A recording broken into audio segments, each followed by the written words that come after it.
প্রজাতন্ত্র দিবসের আগে নদিয়া সীমান্তে বাংকারের হদিশ। গতকাল সারা রাত বাংকার পাহারা দেয় বিএসএফ। আজ সকাল থেকেই খোঁড়া হচ্ছে এলাকার মাটি, আরো কোনো বাংকার আছে কিনা তা খতিয়ে দেখা হচ্ছে বিএসএফ এর তরফ থেকে। নদিয়া সীমান্তে বাংকারের হদিশ। গতকাল সারা রাত বাংকার পাহারা দেয় বিএসএফ। কথা বলবো, অনুপ আমাদের প্রতিনিধি রয়েছেন আমাদের সঙ্গে টেলিফোন লাইনে। অনুপ, বিএসএফ এর তরফ থেকে কি বলা হচ্ছে?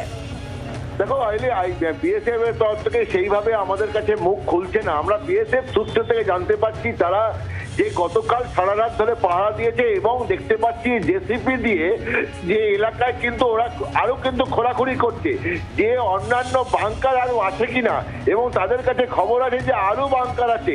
সেই জন্য সকাল থেকে তারা জেসিপি দিয়ে খোঁড়াখুড়ি করছে এবং বিএসএফ যে আধিকারিক তারাও কিন্তু সঙ্গে রয়েছে। তাদের সাথে কথা বলতে গেলে বলছেন আমরা এই মুহূর্তে কিছু বলছি না, তদন্তের স্বার্থে আমরা পরে আপনাদের সকলকে জানাবো। তবে এলাকার মানুষের সাথে কিন্তু এই বিএসএফ প্রত্যেকের সাথে কথা বলছে, তারা চেষ্টা করছে যে এইখানে কারা বাংকার করলো। এই যে নিষিদ্ধ কাশির সিরাপ এখানে মজুত করা হলো, মানে শুধু মানে এক কাউন্ট না দু কাউন্ট না, অর্থাৎ লাখ লাখ বোতল এই ছোট ছোট কাশির সিরাপ সেখানে কারা জড়ো করলো?